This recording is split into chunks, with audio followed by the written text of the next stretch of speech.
Good morning students. आज हम देख रहे हैं रेफरेंस इलेक्ट्रोड। ये रेफरेंस इलेक्ट्रोड क्या होता है? आइए जरा डेफिनेशन क्या कहता है। कहता है it is use to measure the potential of other electrode, यानी किसी दूसरे अदर इलेक्ट्रोड है उसके पोटेंशियल को मेजर करने के लिए हम इसकी हेल्प लेते हैं। अब रेफरेंस इलेक्ट्रोड किसको माना गया भाई? कहते हैं ना किसी अननोन चीज के बारे में पता करना है तो उसका कंपेयर करना पड़ता है ऐसे चीजें के साथ जिसके बारे में आप जानते हैं, यानी अननोन वैल्यू का कंपैरिजन करते हैं किसके साथ? तो नोन वैल्यू के बाद जिसके बारे में आप जानते हैं। तो इसी तरह कोई दूसरा सेल है, उसका पोटेंशियल कितना है ये हमें नहीं पता, तो उसका हम मेजरमेंट कर रहे हैं किससे? तो एक दूसरे इलेक्ट्रोड की हेल्प से। उसी इलेक्ट्रोड को कहा जा रहा है रेफरेंस इलेक्ट्रोड। अब क्वेश्चन उठता है कि रेफरेंस इलेक्ट्रोड के रूप में किसको इस्तेमाल किया गया? आइए क्या कहता है देखिए। So we consider a reference electrode, किसी दूसरे इलेक्ट्रोड के पोटेंशियल को मेजर करने के लिए हम एक अलग से रेफरेंस इलेक्ट्रोड को कंसिडर करते हैं। वो क्या करता है? Reference electrode having standard electrode potential is zero, यानी हमने जो एक कंसिडर किया था सेल, वो ऐसा किया जिसका इलेक्ट्रोड पोटेंशियल का वैल्यू कितना है? तो जीरो है, यानी वो 0 वोल्ट का करंट देता है। कह रहा है कि सच रेफरेंस इलेक्ट्रोड, ऐसे इलेक्ट्रोड को हम किस नाम से जानते हैं? Standard hydrogen electrode. यानी केमिस्ट्री में किसी दूसरे सेल के पोटेंशियल को मेजर करने के लिए एक हमने स्टैंडर्ड इलेक्ट्रोड को माना और वो उसका नाम क्या था? तो स्टैंडर्ड हाइड्रोजन इलेक्ट्रोड इसे दिया गया। खासियत क्या थी इसकी कि इसका या तो ऑक्सीडेशन पोटेंशियल हो या रिडक्शन पोटेंशियल हो, उसका वैल्यू हमेशा क्या होता है? 0 होता है। अब आप मान लो किसी एक सेल का पोटेंशियल दूसरे के रिस्पेक्ट में, यानी इसके रिस्पेक्ट में पता करें, तो जब इसका पोटेंशियल 0 है तो बचा हुआ जो पोटेंशियल है वो उसी का तो होगा, दूसरे का जिसके साथ हम कंपेयर करा रहे हैं। तो इस तरीके से हम देखने जा रहे हैं कि स्टैंडर्ड हाइड्रोजन इलेक्ट्रोड कैसे बनाया जाता है। तो एनसीईआरटी में एक डायग्राम है, देखिए हम बनाने जा रहे हैं स्टैंडर्ड हाइड्रोजन इलेक्ट्रोड कैसे बनाएंगे। तो एक सेल बनाएंगे हमारे पास कुछ इस तरह का सेल, ये हमारे पास एक सेल बनाया गया भाई।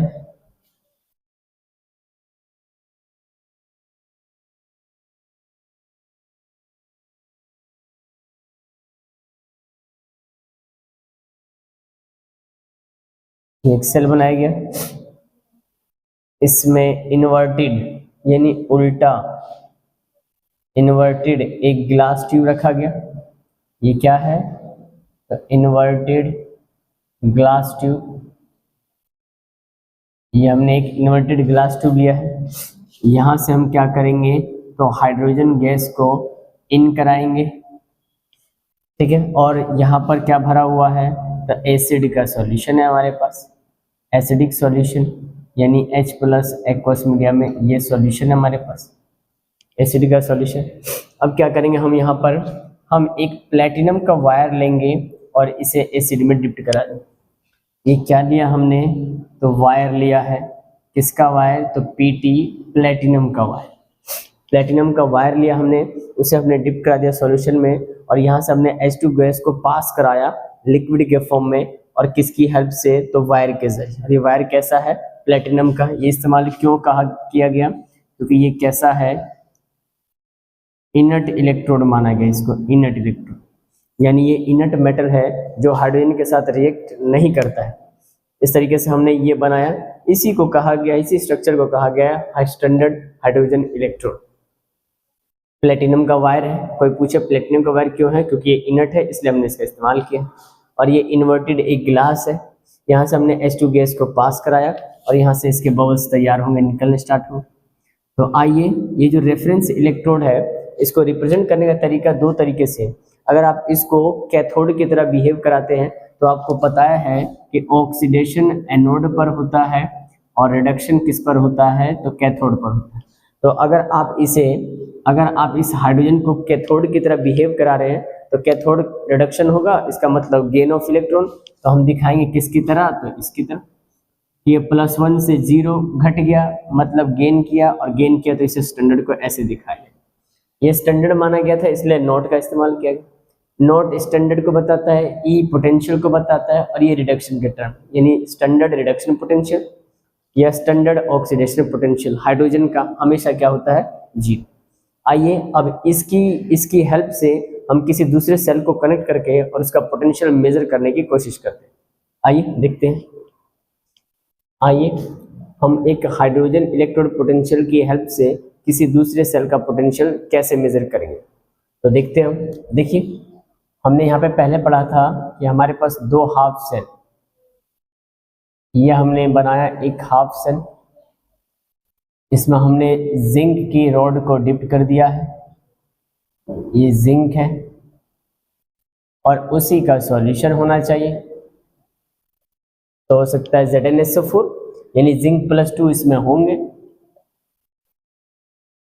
चलिए अब क्या होगा, हम यहाँ पे एक दूसरा इलेक्ट्रोड बनाने जा रहे हैं जिसका नाम है हाइड्रोजन इलेक्ट्रोड। हाइड्रोजन इलेक्ट्रोड अभी आपने देखा कैसे तैयार करते थे, तो यहाँ पर एक इन्वर्टेड ट्यूब होता था हमारे पास। इस इन्वर्टेड ट्यूब में यहाँ से हम H2 गैस को पास कराते थे और हमने एक प्लेटिनम के वायर से इसे कनेक्ट किया था। और किसका सॉल्यूशन था, तो ये एसिड सॉल्यूशन था। एसिड सॉल्यूशन था तो H+ आयन देख। चलिए दोनों को हमने जोड़ दिया किससे, तो प्लेटिनम के वायर से, Pt प्लेटिनम का वायर हमने लिया है, इससे हमने जोड़ दिया। तो आपने पढ़ा कि zinc is more reactive than hydrogen. Hydrogen से मोर रिएक्टिव है तो ये इलेक्ट्रॉन का लॉस कराएगा, तो इलेक्ट्रॉन का डायरेक्शन आ गया।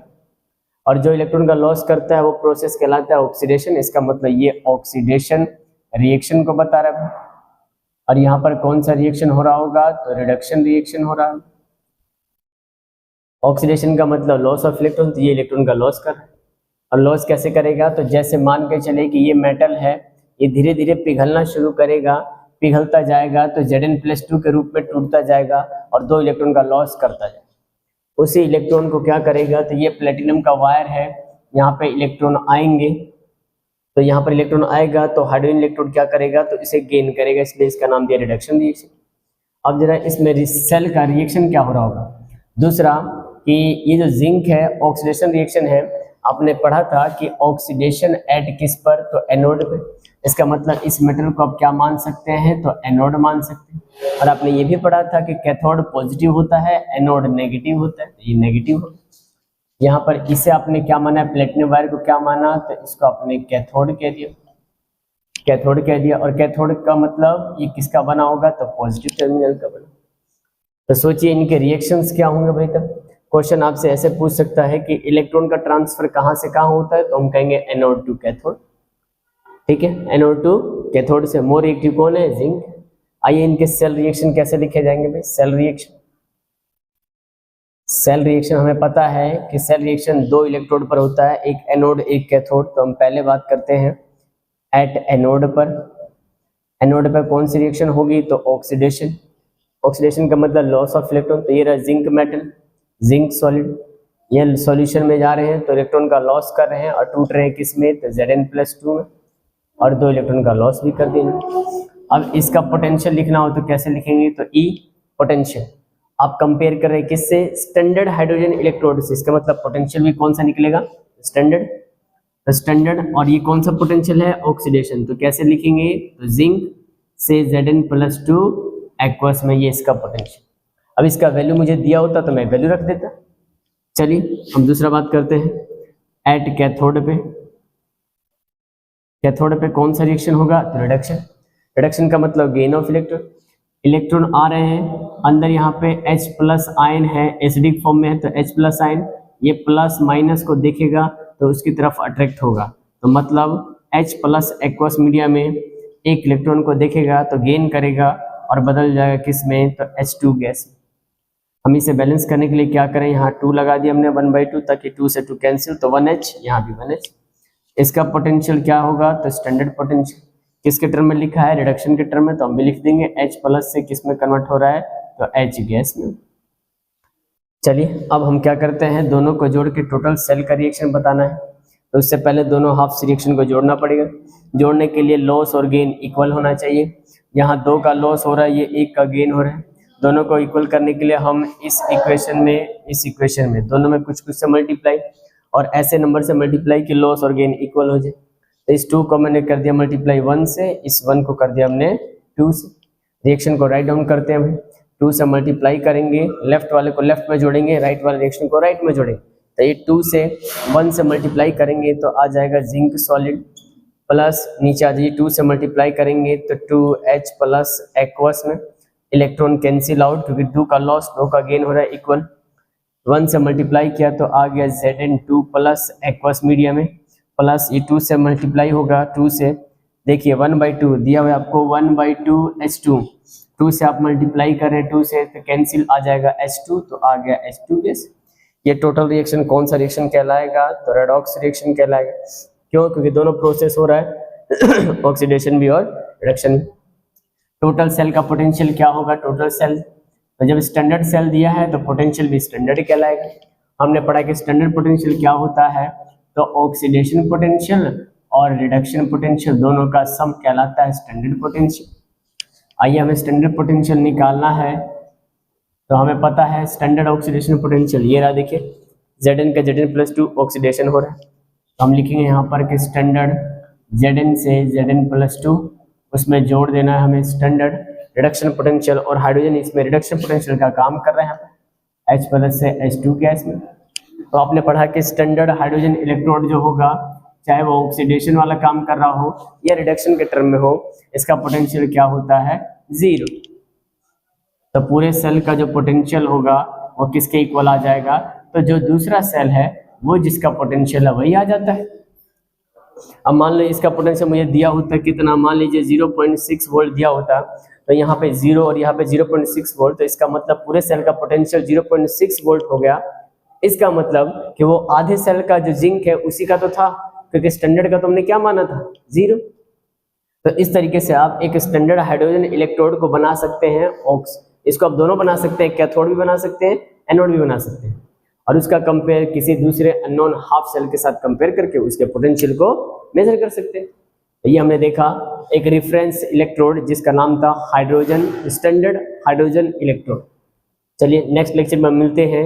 इस चैप्टर का आधा पार्ट खत्म होने वाला है, जिसका लास्ट टॉपिक बचा है इलेक्ट्रोकेमिकल सीरीज, और अगले लेक्चर में हम स्टार्ट करेंगे नेक्स्ट इसका दूसरा पार्ट जिसका नाम होगा इलेक्ट्रोलिटिक सेल।